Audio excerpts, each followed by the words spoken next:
Hi friends, பாய் வீட்டு special white குஸ்கா எப்படி செய்யணும்னு பார்த்துடலாமா? இதனோட சப்ஸ்கிரைபர் கேட்ட ரெசிபி. சப்ஸ்கிரைபர் கேட்டு செய்யலைனா எப்படி? வாங்க எப்படி செய்யணும்னு பார்த்துடலாமா? ஃபர்ஸ்ட் இதுக்கு தேவையான பொருட்கள் பார்த்துடலாம். நான் ஒரு அரை மூடி தேங்காய் பாதி அளவு கம்மியாகவே எடுத்து திருவி தேங்காய் பால் எடுத்து வச்சிருக்கேன். ஒரு பெரிய தக்காளி, ஒரு 5 பச்சை மிளகா, 4 பெரிய வெங்காயம் கட் பண்ணி வச்சிருக்கேன். கொத்தமல்லி, புதினா, ஹோல் ஸ்பைசஸ், 1 ஸ்பூன் இஞ்சி பூண்டு பேஸ்ட், 1 ஸ்பூன் நெய், அவ்வளோதான். இப்போ எப்படி செய்யணும்னு பார்த்துடலாமா? இப்போ ஒரு குக்கர்ல எண்ணெய் ஊற்றி எண்ணெய் நல்லா காஞ்ச உடனே 1 ஸ்பூன் நெய் சேர்த்து அது நல்லா காயட்டும்.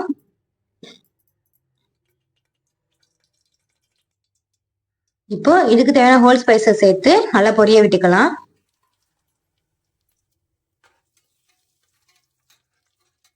இப்போ கட் பண்ணி வச்சிருக்க 4 பெரிய வெங்காயம் சேர்த்து கண்ணாடி பதம் வரைக்கும் நல்லா வதக்கிக்கோங்க. கோல்டன் ப்ரௌன் கலர் வர வேணாம், கண்ணாடி பதம் வந்தாலே போதும்.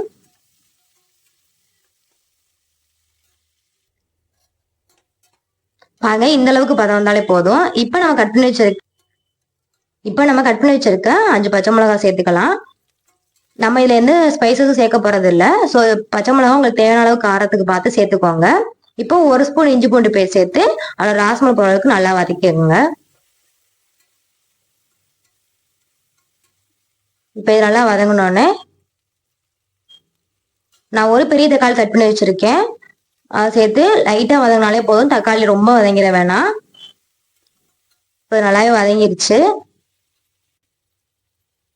இப்போ இந்த ஸ்டேஜ்ல நம்ம கொத்தமல்லி புதினா சேர்த்துட்டு இதுக்கு தேவையான சால்ட் சேர்த்து வதக்கிக்கலாம்.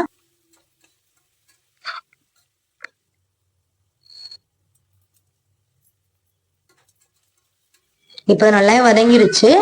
நம்ம இந்த ஸ்டேஜ்ல நான் வந்து 1 கப் ரைஸ் எடுத்து ஊற வச்சிருக்கேன். நீங்க பாஸ்மதி ரைஸ்னா 20 மினிட்ஸ் ஊற வச்சுக்கோங்க. இல்லை நார்மல் வீட்டில் செய்யற ரைஸ்னா ஒரு 1/2 hour ஊற வச்சு வச்சுக்கோங்க. 1 கப் ரைஸுக்கு 2 கப் தேங்காய் பால் சேர்த்து ஒரு கொதி வரும் வரைக்கும் கொதிக்க வச்சுக்கலாம்.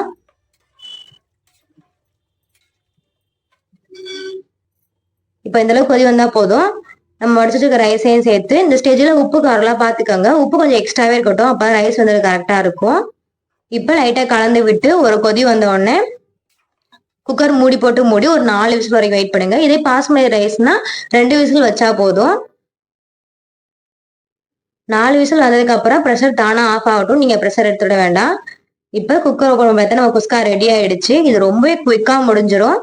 பட் டேஸ்ட்டும் சூப்பரா இருக்கும். கண்டிப்பா ட்ரை பண்ணி பாருங்க. இதுக்கு தாளிச்சா இல்ல பெப்பர் சிக்கன் வச்சு சாப்பிட்டு பார்த்தா செம்ம டேஸ்டா இருக்கும். ஸோ எங்க சப்ஸ்கிரைபர் கேட்ட ரெசிபியை நான் செஞ்சுட்டேன். நீங்களும் இந்த வீட்டை ட்ரை பண்ணி பாருங்க. எப்படி கமெண்ட் பண்ணுங்க. நெக்ஸ்ட் வீடியோல பார்க்கலாம். Thank you, bye bye.